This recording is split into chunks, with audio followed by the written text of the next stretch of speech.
ပန်ဒိုဂျာမင်းငါးနဲ့ထိုးချင်ရင်နွားနှုတ်မြများတော့ပြီးအရင်ရှေ့အောင်လုပ်ပါအောင်ဆိုပြီးချန်ပီယံကကလေးတယောက်ကိုနှိမ်ပြီးတင်ခေါ်လိုက်တဲ့ဂျော်ရှွာဘန်အကြောင်းကိုပြောပြချင်ပါတယ်ခင်ဗျာမင်္ဂလာပါ Worship Agreement ပရိသတ်ကြီးခင်ဗျာ UFC လောကမှာအောင်မြင်နေတဲ့ fighter တယောက်လူသိများတဲ့ကျယ်ဝန်းတဝင်းဖြစ်ဖို့ဆိုရင်အထမမြောက်တိုင်းပညာလို့ခေါ်တဲ့အောက်ကလေးအားစွမ်းရည်ဟာသားညံနဲ့နှုတ်မှုစွမ်းရည်ကလည်းအလွန်ကိုအရေးကြီးပါတယ်ခင်ဗျာကိုကဘလောက်ပဲအသေးလက်ထိုးသက်နိုင်ပါစေပြိုင်ဘက်ကိုစကလုံးတွေနဲ့စွာမပေးနိုင်ပရိသတ်တွေစိတ်ဝင်စားအောင်ဟာသားမလုံးနိုင်ရင်ပွဲကြီးတွေ main cap ပွဲတွေနဲ့ကပတ်လူပွဲတွေရဖို့ဆိုတာမလွယ်ကူပါဘူးအခုချိန်မှာတော့ကျွန်တော်တို့ရဲ့မြန်မာပြည်ပွားချင်းသွင်းရင်ကပောက်ကျော်ဖိုက်တာကြီးယော်ရှွာဘန်ဟာလက်ရှိ flyweight တိုင်းရဲ့ဘီရင်ကြီးဖြစ်တဲ့ဘန်ဒိုဂျာကိုတကယ်ကိုပရိသတ်တွေဥတက်ပြီးလှည့်ရည်စေရမယ်တစ်ဖက်ကလည်းဆရာကြလွန်နဲ့စကလုံးမျိုးနဲ့စိန်ခေါ်လိုက်ပြီး UFC တလောကလုံးကိုကင်လှုံလိုက်ပါတယ်ခင်ဗျာအဲ့ဒီစကားကတော့ဘာလဲဆိုရင်ဘန်ဒိုဂျာမင်းငါကိုရှင်းချင်းရင်ငါနဲ့ပွဲရချင်းရင်နွားတို့များများတော့ဖို့လိုအောင်မယ်ဆိုတဲ့စကားပဲဖြစ်ပါတယ်ခက်ထန်ပြတ်သားပြီးဘသူကမှမပြုံးပြတတ်တဲ့ဘရာဇီးချန်ပီယံကြီးကိုကလေးတယောက်လိုမျိုးနွားနှုတ်တောင်းဖို့လှောင်ပြောင်းလိုက်တဲ့ဂျော်ရှွာဘန်ရဲ့စကားဟာအခုဆိုရင်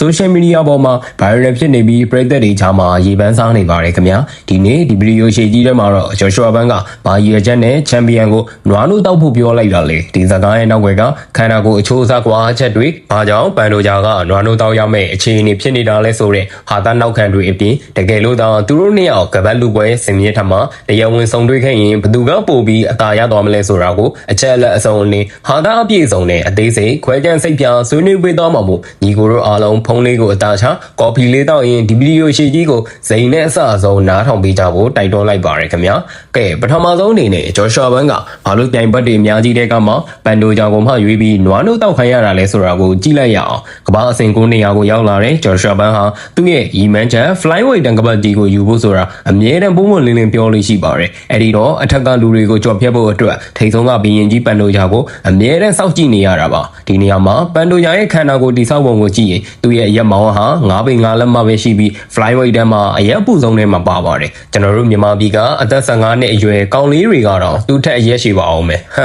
တကယ်တော့ဂျော်ရှွာဘန်ရဲ့အရက်ကတော့9ပေ9လက်မှခွဲကနေ9ပေ6လက်မှနီးပါရှိသလိုသူ့ရဲ့လက်တန်ခြေတန်တွေကလည်းပိုပြီးရှည်လျားပါတယ်အဲဒါကြောင့်ဂျော်ရှွာဘန်ကပန်ဒိုဂျာကိုမင်းကအရက်လဲပူတယ်ငါရှိရောက်ရင်ကလေးလိုပဲငါကိုရှင်ချင်းရင်ငါလက်သီးတွေကိုမှီချင်းရင်ခန္ဓာကိုယ်ကြီးထွားအောင်အယိုးစစ်တန်မာပြီးအရက်ရှည်လာအောင်ကယ်ဆီယမ်တက်ကျွဲွားတဲ့နွားနှုတ်ကိုမြများတောက်ဖို့လိုအောင်မယ်ဆိုပြီးဟာသားလောက်ကစိတ်သက်စစ်စင်ရင်ဆင်နွှဲလိုက်တာပဲဖြစ်ပါတယ်ခင်ဗျာအခုလို့စဉ်းစားကြည့်ပါဦး UFC ချန်ပီယံကြီးတယောက်ဖြစ်တဲ့ပန်ဒိုဂျာတယောက်အိမ်မှာထိုင်နေရင်အင်တာနက်ဖွင့်ကြည့်လိုက်တဲ့အခါမြန်မာပြည်ကတက်သစ္စာလူငယ်ဖိုက်တာလေးတယောက်ကသူ့ကိုမင်းရက်ပုလို့နွားနှုတ်တောက်အောင်လို့ပြောတာမြင်လိုက်ရင်ဘလောက်တောင်ရင်ဘတ်ထန်နာကျင်သွားမလဲခင်ဗျာဒါကပြိုင်ဘက်ကိုဒေါသထွက်စေသလိုပရိသတ်တွေကိုလည်းအသေးအားစေတဲ့ဇာတ်လုံးအလှည့်ပြောင်းပဲဖြစ်ပါတယ်ဒါပေမဲ့ကျွန်တော်တို့ဂျော်ရှွာဘန်ကပန်ဒိုဂျာကိုနွားနှုတ်တောက်ဖို့လောင်ပြောင်လိုက်ပေမဲ့ချန်ပီယံပန်ဒိုဂျာဆိုတာဘာသာသမားဘွားတက်တန်းတစ်ချောင်းလုံးမှာလုံးဝ short ထွက်လို့မရတဲ့ဘရာဇီးနိုင်ငံသားမြေပြင်တိုင်းပရင်ကြီးပဲဖြစ်ပါတယ်သူရဲ့ရုပ်ကိုကြည့်လိုက်တာနဲ့အမြဲတမ်းမှုံကုတ်နဲ့တခါတလေကျရင်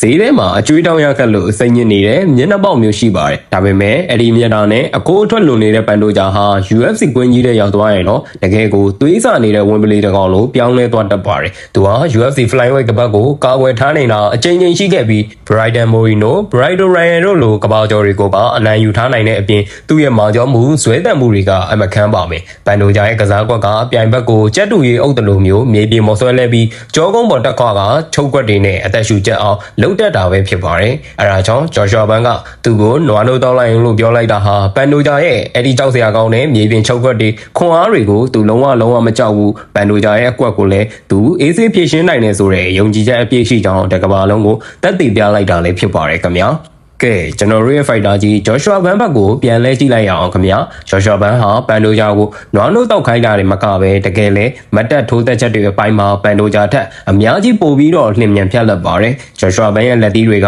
ဘလောက်မြန်လဲဆိုရင်အိမ်မှာရင်းကောင်းပြန်နေတာကိုဒုံနဲ့ရိုက်စရာမလိုပဲလက်သီးနဲ့တင်ဖမ်းလို့ရမယ့်အနေအထားမျိုးပါပဲအထူးသဖြင့်ဂျော်ရှွာဘန်ရဲ့ဒရယ်ဆက်လက်သီးဆက်တွေကပြိုင်ဘက်တွေကိုအသက်ရှူချိန်တော့မပေးပါဘူးပန်ဒိုဂျာကအရက်ပူပြီးလက်တန်တိုတဲ့အတွက်ဂျော်ရှွာဘန်ကသူ့ရဲ့အရက်မောင်းအသာစီးကို တုံးပြီးတော့ဝေးဝေးကနေဖြန့်ထိုးမယ်ပန်တိုဂျာဝင်လာရင်အပေါ်ကနေဖိထိုးမယ်ဆိုရင်ပန်တိုဂျာတယောက်ဂျော်ရှွာဘန်ရဲ့လက်တီမိုးတွေအောက်မှာတကယ်ပဲနွားနို့တွေအန်ထွက်လာနိုင်ပါတယ်ခင်ဗျာဂျော်ရှွာဘန်ရဲ့ဗျူဟာကရှင်းပါတယ်မင်းမြေပြင်ပေါ်ဆွဲမချနိုင်ရင်မတ်တက်မှာရင်နွားနို့ဘူးအလကားရအောင်ထိုးပစ်မယ်ဆိုတဲ့သဘောပါပဲကဲညီကိုတို့တကယ်လို့များ UFC ဥက္ကဋ္ဌဒန်နာဝိုက်ကဂျော်ရှွာဘန်ရဲ့ဒီနွားနို့ trash talk ကိုသဘောကျသွားပြီးဟေးမင်းတို့နှစ်ယောက်ကိုကပတ်လူပွဲတရားဝင်ပေးလိုက်ပြီဆိုပါစို့ပွဲကဘလို့ပုံစံထွက်လာမလဲဆိုတာစိတ်ကူးရင်ကြည့်ရအောင်ခင်ဗျာနံပါတ်1ပန်တိုဂျာဒေါသထွက်ပြီးဇိုးဝင်လာခြင်းပွဲစားရာနဲ့ပန်တိုဂျာကနွားနို့တောက်ခိုင်းလို့စိတ်တိုးနေပြီးဂျော်ရှွာဘန်ကိုဝင်ဆွဲဖို့ဇွတ်ထိုးလာပါလိမ့်မယ်အဲ့ဒီအချိန်မှာဂျော်ရှွာဘန်ကအေးစစ်စစ်ပဲနောက်ဆုံးရင်ခြေလင်ကစားကွက်တွေနဲ့ရှောင်ပြီးပန်တိုဂျာရဲ့မေးစီကိုလက်သီးဖြောင်းနဲ့ကွက်တီကိုဖျက်ထိုးလိုက်ရင်ချန်ပီယံကြီးတယောက်ကွင်းလယ်မှာရင်ပလက်လန်ပြီးလဲကျသွားနိုင်ပါတယ်ခင်ဗျာဒါဆိုရင်တော့ကျွန်တော်တို့မြန်မာပြည်ပွားဖိုက်တာကြီးဂျော်ရှွာဘန်ကကမ္ဘာချန်ပီယံအသစ်ဖြစ်လာမှာပါခင်ဗျာနံပါတ်2ကတော့မြေပြင်ပေါ်ရောက်သွားခြင်းတကယ်လို့ပန်တိုဂျာကဂျော်ရှွာဘန်ရဲ့ခြေထောက်ကိုဖမ်းမိပြီးမြေပြင်ပေါ်ကိုဆွဲလဲချသွားနိုင်ခဲ့ရင်ပွဲကတကယ်ကိုအသက်ရှူချက်မတက်ရင်ခုန်ရမှာပေါ့ခင်ဗျာပန်တိုဂျာကအပေါ်ကနေပြီးချုပ်ကွက်ဖော်ဖို့ကြိုးစားတဲ့အချိန်မှာဂျော်ရှွာဘန်အနေနဲ့သူ့ရဲ့ကြံ့ခိုင်မှုနဲ့နီးပြတွေတင်ပေးထားတဲ့မြေပြင်ရုံထွက်ခွက်တွေကိုတုံးပြီးပြန်ရုံထွက်ရပါလိမ့်မယ်တကယ်လို့ပြန်မရုံနိုင်ရင်တော့ပန်တိုဂျာကမင်းငါ့ကိုနွားနို့တောက်ခိုင်းရောမလားဆိုပြီးပို့ပြီးတော့အညိုးနဲ့ချုပ်တော့မှာမို့လို့ဂျော်ရှွာဘန်အတွက်မြေပြင်ကာကွယ်ရေးကအသက်ပဲဖြစ်ပါတယ်ခင်ဗျာကဲကျွန်တော်တို့ Worship Agreement Channel ကညီကိုတို့ရေအခုကျွန်တော်အသေးစိတ်ခွဲခြမ်းစိတ်ပြပေးသွားတယ် Fighter ကြီးဂျော်ရှွာဘန်ကဘန်တိုဂျာကိုနွားနို့များများတောက်ဖို့ပြောပြီးစတော့စိန်ခေါ်လိုက်တဲ့အပေါ်အခုတို့ကဘလို့မျိုးမြင်ကြလဲဂျော်ရှွာဘန်ရဲ့လက်သီးချက်တွေအောက်မှာဘန်တိုဂျာတယောက်တကယ်ပဲနွားနို့ထွက်သွားမလားဒါမှမဟုတ်ချန်ပီယံကပဲသူ့ရဲ့ဂုဏ်သိက္ခာကိုထိန်းသွားနိုင်မလားဆိုတာတကယ်ကိုစိတ်ဝင်စားဖို့ကောင်းနေပါပြီကိုရီးယားချန်ပီယံချက်တွေကိုလည်းဗီဒီယိုအောက်က comment မှာအားရပါရရေးသားဆွေးနွေးပေးခဲ့ကြပါဦးနောက်ထပ်လည်းဂျော်ရှွာဘန်ရဲ့နောက်ဆုံးရသတင်းတွေနဲ့ UFC စိတ်လှုပ်ရှားစရာဟာတာဗီဒီယိုတွေကိုလက်မလွတ်တမ်းမြင်မြန်ဆန်ဆန်ကြည့်ရှုနိုင်ဖို့ကျွန်တော်ရဲ့ Worship Agreement Channel လေးကိုလည်း like and subscribe လုပ်သွားဖို့မမေ့ပါနဲ့အားလုံးကိုကျေးဇူးတင်ပါတယ်နောက်ဗီဒီယိုတွေမှာပိုလန်တာတွေနဲ့ပြန်တွေ့ကြပါမယ်အားလုံးပဲဘေးကင်းကြပါစေခင်ဗျာ